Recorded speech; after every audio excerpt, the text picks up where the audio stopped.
Hello, everyone, and welcome back to the History of Comics. And today is a very sad day in the history of comics, as it has been reported that Stan Lee has died at age 95. And with Stan Lee's death, it's also the death of the golden age of comics. And well, there's still one golden age artist left. I'll get to it. But Stan Lee was one of the last of the people that worked in the 1940s that was still alive, and his name is synonymous with Marvel. Hey Res, how you doing? We have Res reads in the chat. So I've been thinking about what exactly does this mean for comics to lose an elder statement like this,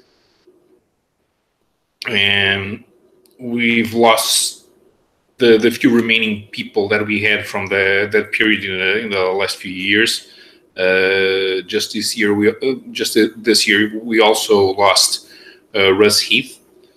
And now with Stan Lee, it's one of the last from the 1940s, really. Which is funny because Stan Lee was not one of the best examples of the golden age. Of course, he is more famous for the work he did during the Silver Age with Jack Kirby and Steve Ditko, when he finally felt free to do what he wanted to do with comic books.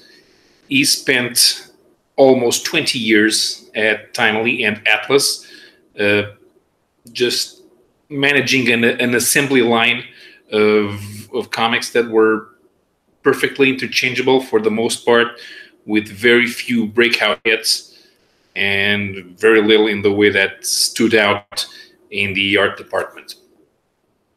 And Stan signed many of those stories that he did. We're talking a lot of Millie the Model was written by him. A few of the other less well known romance characters, and there were occasional stories in the science fiction and horror anthologies that were signed by him, but that was not what he was most famous for. He was the editor, and he had other writers that were better than him crafting those stories, like Carl Wessler or Hank Chapman, who left for DC around 55, 56. And Stan only became famous when the Atlas implosion gave him the chance to write what he wanted. At first, in 1957, he started managing a lot of leftover material that the company had purchased. For about a year, there was no new material, and then he started having new stuff appearing on the romance titles like Patsy Walker, and then on the westerns. Like Two Gun Kid. And he, at the time, Stan Lee had one favorite artist. He was the most prolific that he had. That was Joe Manili, who regrettably passed away in 1958 at age 32 when he fell off a train. He had forgotten his glasses at home, and he couldn't see where he was going. It slipped and fell off the train, and there was one great loss for what could have been an even better Marvel Age of Comics during the 1960s. Luckily for Stan, Jack Kirby came through the door looking for work 1 week later, and that's how we got all those amazing monster stories that served as the prelude to the superheroes that we all know and love. The first story that I read that was made by Stan Lee and Jack Kirby, I still remember it because I still have the Brazilian comic where it was published. But I'm going to show here from the Essential Captain America. This is the final part of the Greymore Castle saga, a series of two or three stories that were published in Tales of Suspense, finishing in number 71. Let's see if I can show some of the art. Okay, so this is the first Stan Lee story. It ran as a fill-in a Brazilian comic that I have. And it has layouts by Jack Kirby with finished art by George Tuska and Joe Sinnott. And even through the translation, you could tell that Stan Lee had a flair for the dramatic, that he preferred to make sure that the characters connected with the audience, that the audience was suffering what all the characters were feeling. We'll see here on this scene where a scientist that had betrayed the British during World War II is all of a sudden having a change of heart as the Nazis are willing to sacrifice his sister alongside Captain America and Bucky. And on the other page, the first time I saw Kirby action, when Kirby was drawing, he was drawing mostly for himself. Stan Lee did not tell him what to draw. He just told him what the story was going to be about, and then Jack would do everything else, and Stan would only have to fill in the world balloons. Even with a 6-page grid, there's a lot of detail here, so it's kind of hard to make out.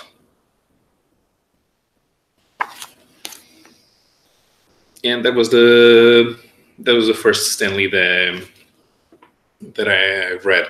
A few years later, the Brazilian publisher put out a collection of origin stories, and then I had the chance to read Fantastic Four #1 and Amazing Fantasy #15, Journey into Mystery #83, and Tales of Suspense #39, Avengers #1, Hulk #1, and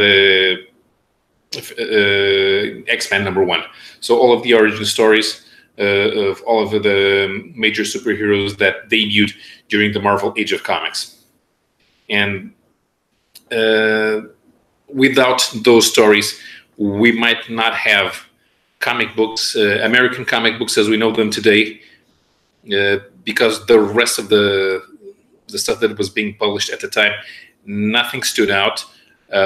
Dell practically went out of business at the time when they lost the Gold Key Studios.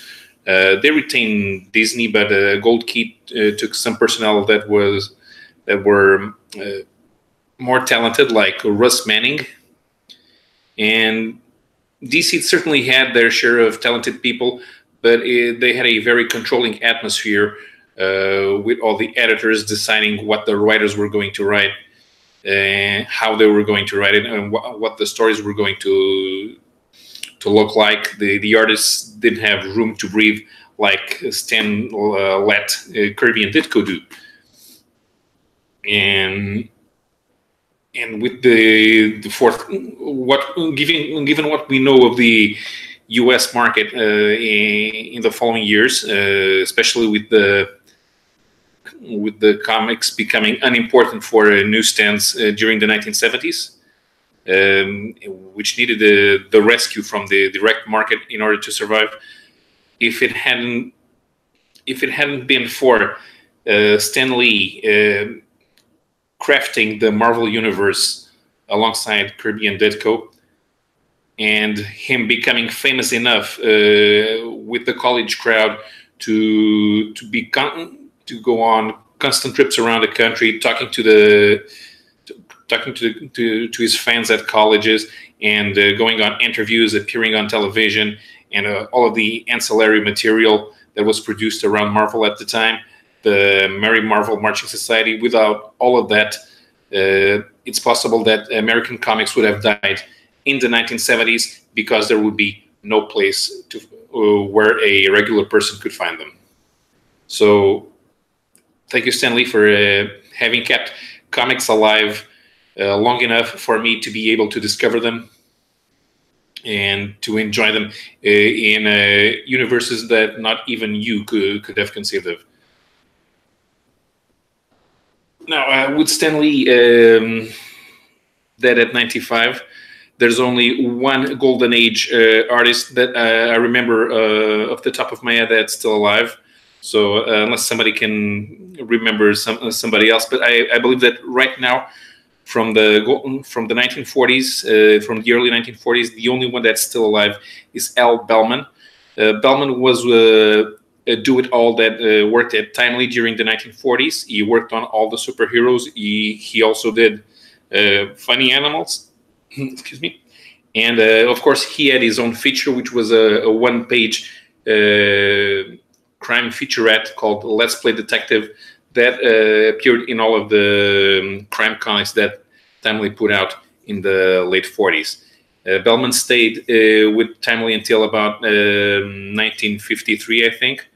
And then he left comics to become an illustrator at a Florida newspaper. But he still kept in touch, and he is still active. He's still doing commissions. He's still going to conventions, even though he's 92 years old. So right now, no, 93 years old, I think. So he's the elder statesman of the comics industry, alongside Ramona Fradon, co-creator of Aqualad and Metamorpho, who is currently 92 years old. Then we have John Romita Sr., currently 88, and Stan's younger brother, Larry Lieber, age 87. We're now pressing the Silver Age. We've already lost a few people who worked on a Silver Age and even on the Bronze Age. So let's hope that we don't lose, especially John Romita, because is extremely important for keeping the Marvel style alive during the 1960s and 70s as Marvel's art director. So from about Stan Lee, that's it. There are new comics to talk about, and even old new comics. I had the Amadora Comics Festival here in Portugal. It went on for 3 weekends, and this year it was the worst ever. There were no guests, there were no panels, there were book presentations, but that's normal. And we had an exhibit dedicated to French independent comics. I mean, Brazilian independent comics. There were not even the French were available to come this year. Complete disaster with the. Considering that that this convention is publicly funded, it's extremely ridiculous. The waste that is being done with that convention. It could be one of the best in Europe, second only to Angoulême or Lucca in Italy, and instead we have nothing to show for it.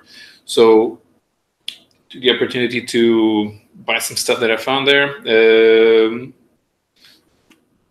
Batman Prey, trade paperback, Doug Mensch and Paul Gulacy. I think this was published in the Legends of the Dark Knight. Yes.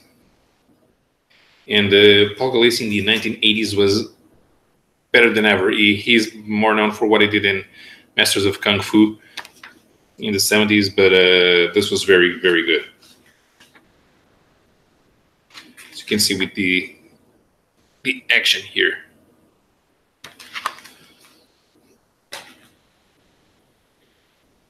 Portuguese comic, Futuroscope by Miguel Montenegro. I think he has done a few jobs for the American market.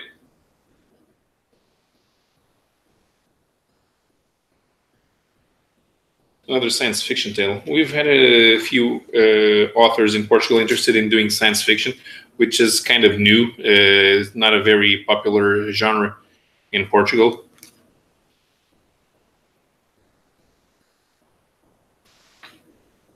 Let me see what else I can find from here.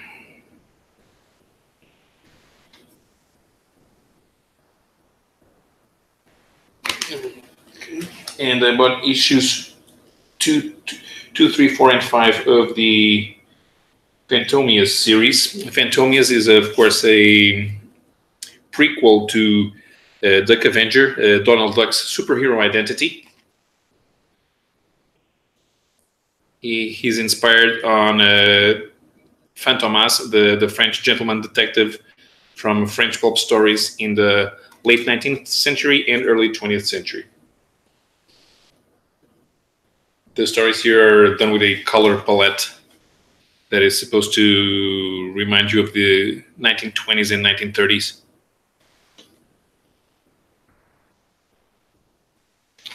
But the art is decidedly modern. It's perfectly standard with what we have in Italian Disney comics.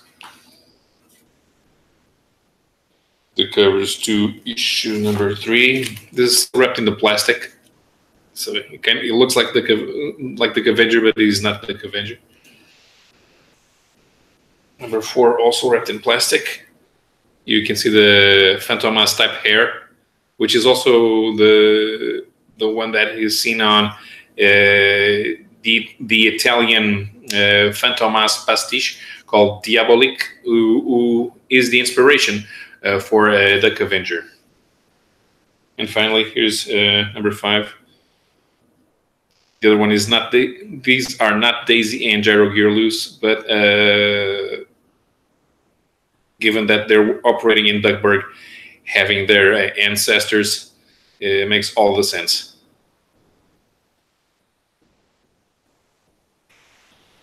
Two weeks ago, I showed the first and second of the new Conan adaptations that are being published in France, and I just got number 3. Just came to Portugal. This one adapts Beyond the Black River. And the 4th one has already been announced. It's going to be The Frost Giant's Daughter. I am very excited to see how that one turns out, because you can't think about The Frost Giant's Daughter without remembering Barry Windsor Smith's original art.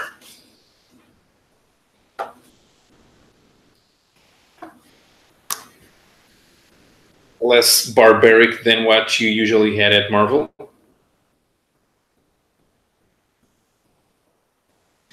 Don't expect much in splash pages here. This is a European format, so there's room for plenty of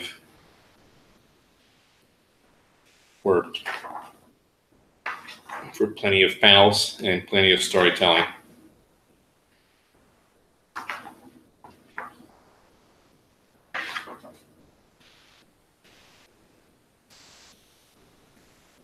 Conan does look like Conan, even if he's not the Conan that we are used to. Let's see if I can show another page here. Okay. So this is how this artist draws Conan. Each of the Conan books are being done by a different creative team. So this one is by Mathieu Gabella and Anthony Jean. And the book features a few pages of pinups and sketches.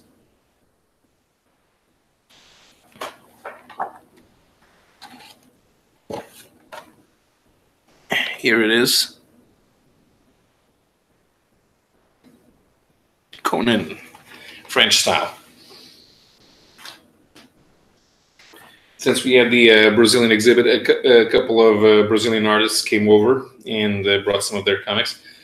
I bought 2 comics that were made by Clévison Viana. This is the story of Lampião. He was a bandit that roamed around the Brazilian countryside in the early 20th century.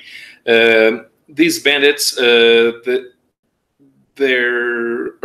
became legends during the time, and and even today they're still much appreciated by the common folk, in spite of the fact that when they were running around, they had no respect for anybody. The idea that these were similar to Robin Hood was just a myth.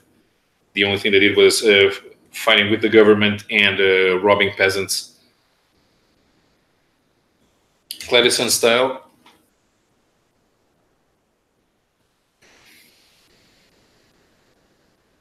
So more in line with independent comics. Also a little bit of the Brazilian funny comics that they had during the 1980s, like Chiclete com Banana. The comic book story only takes up half of the book. The rest is filled with concept sketches.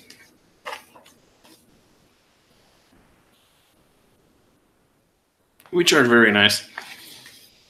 In a slightly different style, Clavison adapted the Battle of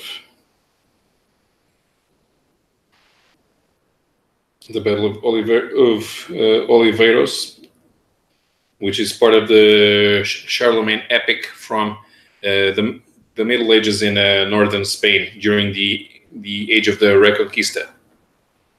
So much different style. Is still recognizable, but more epic, more in line with what is usually done with historical comics. This is similar in structure. This story to the Chanson de Roland, the most famous epic from the Charlemagne cycle.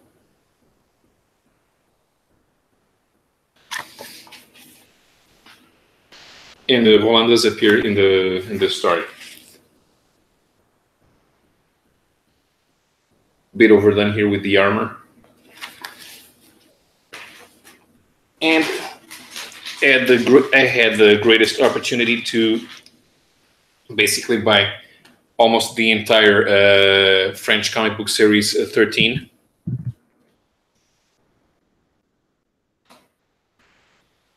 Because one way that the Portuguese publishers figured out how to make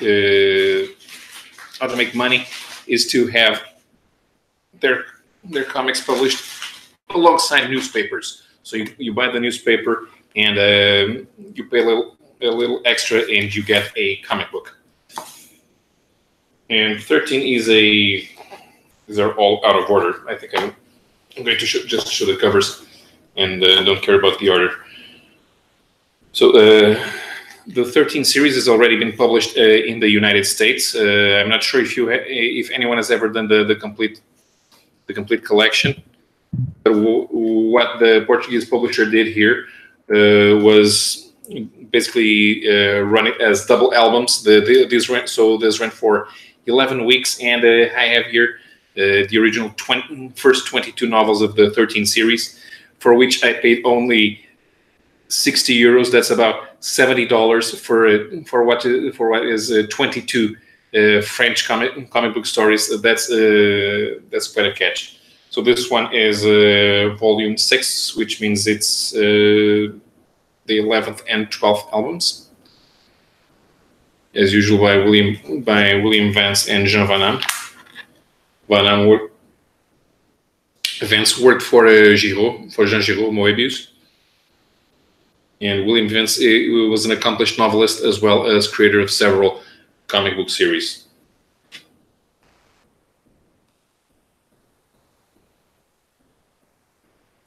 You can still see some aspects of Lean Clav in this comic, even though this is, for all intents and purposes, an action comic. But there's no action on these panels.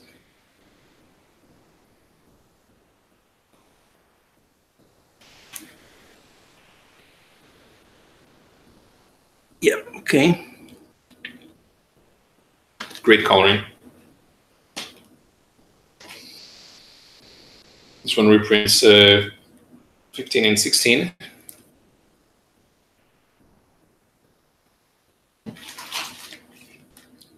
Great helicopter cover on this one.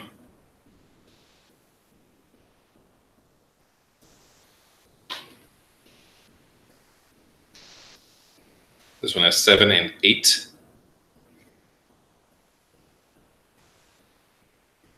This one has 3 and 4. This is a conspiracy comic.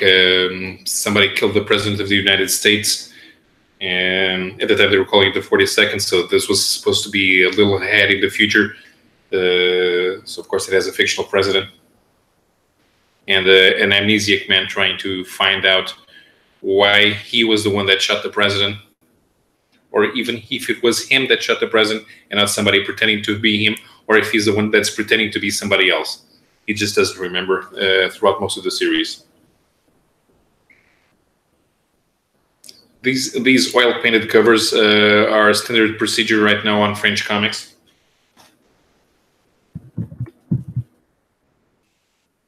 This already had a more regular edition with this cover. And okay, so I have some of the more recent ones here. Since William Vance as and Javanam are no longer available to create the series, Giro helped out a little bit on one of these albums, and this closes the cycle with the original artists. And then now they're done by Yves Sant, written by Yves Sant, and with art by Yuri Zhigunov. But it has a slightly different style,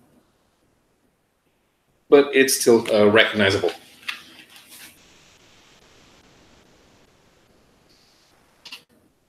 A bit more modern in some places.